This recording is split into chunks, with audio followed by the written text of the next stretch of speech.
Never thought that it'd be so simple, but I found a way, I found a way.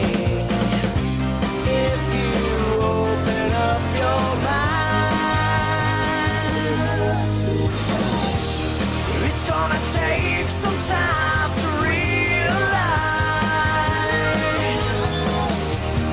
But if you look inside, I'm sure you'll find.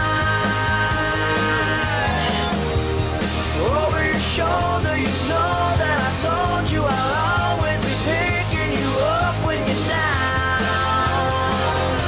So just turn around.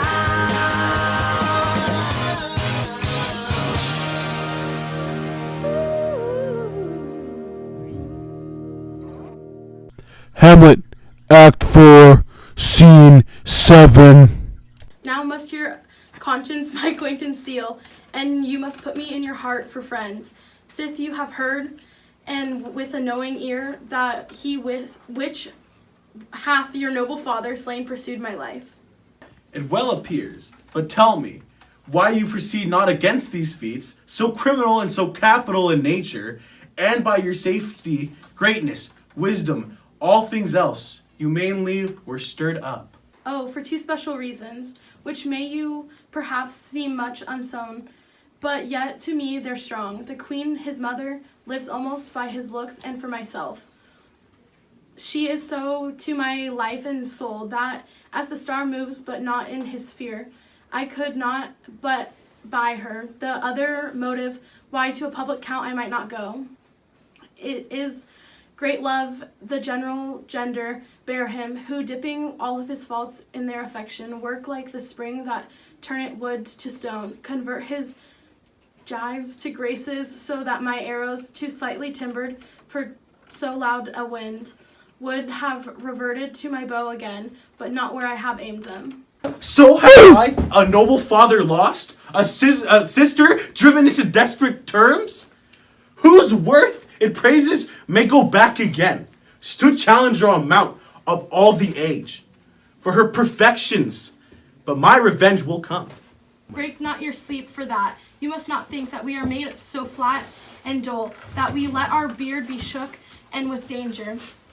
And you think it past time, you shortly shall hear more. I loved your father, and we love ourselves, and that I hope to teach you to imagine.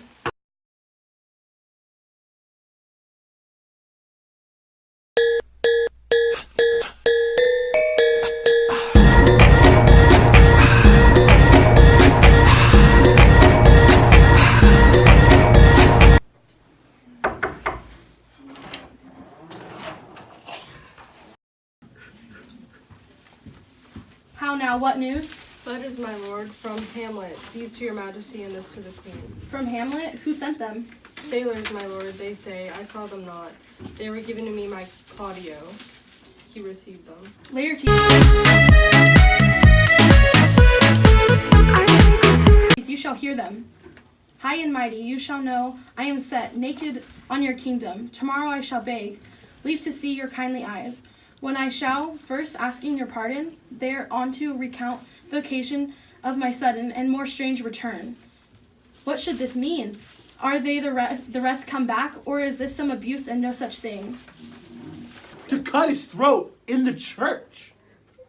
No place indeed should murder sanctionize. Revenge shall have no bounds, but good Laertes. Will you do this? Keep close within your chamber. Hamlet returned. Shall now you will come home.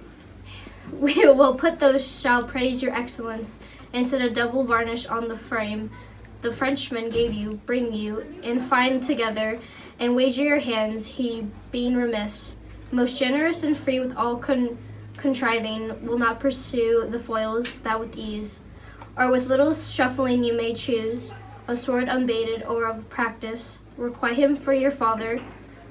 I will do it, and for purpose, I'll anoint my sword. I brought in the unction of a mountebank, so mortal that, but dip a knife in it, where it draws blood, no cataplasm so rare, collected from all simples that have virtue under the moon, can save the thing from death. That is scratched with all. I'll touch my point with this contagion, that if I gall him slightly, It may be death. Home wager your cunnings. I have. When in your motion you are hot and dry, as make your bout more violent to the end, and that he calls for a drink, I'll have prepared for him a chalice for the nonce, whereof Horses in the bag, or stock is attached. Head is matted black. shipping, if he by chance escapes your venomous stuff, our purpose may hold there. Bruh. What noise? One woe doth tread upon another's heel, so fast they follow. Your sister's drowned, Laertes. Bruh. Drowned? Oh, where? There is a willow grows askant the brook, that shows his leaves in the glassy stream. Therewith fantastic garlands did she make, of crowflowers, nettles, daisies, and long purples, that liberal shepherds give a grosser name, but our cold maids do dead men's finger call them. There on the pendant burrows her cornet weeds, clamoring to hang on envious silver broke, when down her weedy trophies and herself fell in the weeping brook, her clothes spread wide and mermaid-like, a while they bore her up, which time she chanted snatches of old lauds, as one incapable of her own distress, or like a creature native and endued unto that element. But long it could not be, till her garments heavy with their drink pulled the wretch from her melodious lay to muddy death. Alas, then she is drowned. Drowned, drowned. Too much of water hast thou, poor Ophelia, and therefore I forbid my tears. But yet it is our trick, nature her custom holds, let shame say what it will. When these are gone, the woman will be out. Adieu, my lord, I've a speech of fire that fain would blaze, but that this folly drowns it.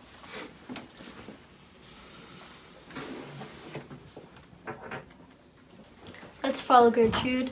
For how much I had to do calm his rage, now fear I will give it start again. Therefore let's follow.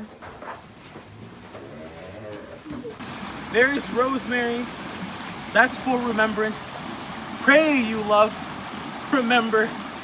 And there's pansies, that's for thoughts. There's fennel for you and some columbines. That's rue for you, and here's some for me. We may call it herb grace o' Sundays. There's a daisy, I would give you some violets, but they withered all when my father died. They say he made a good end.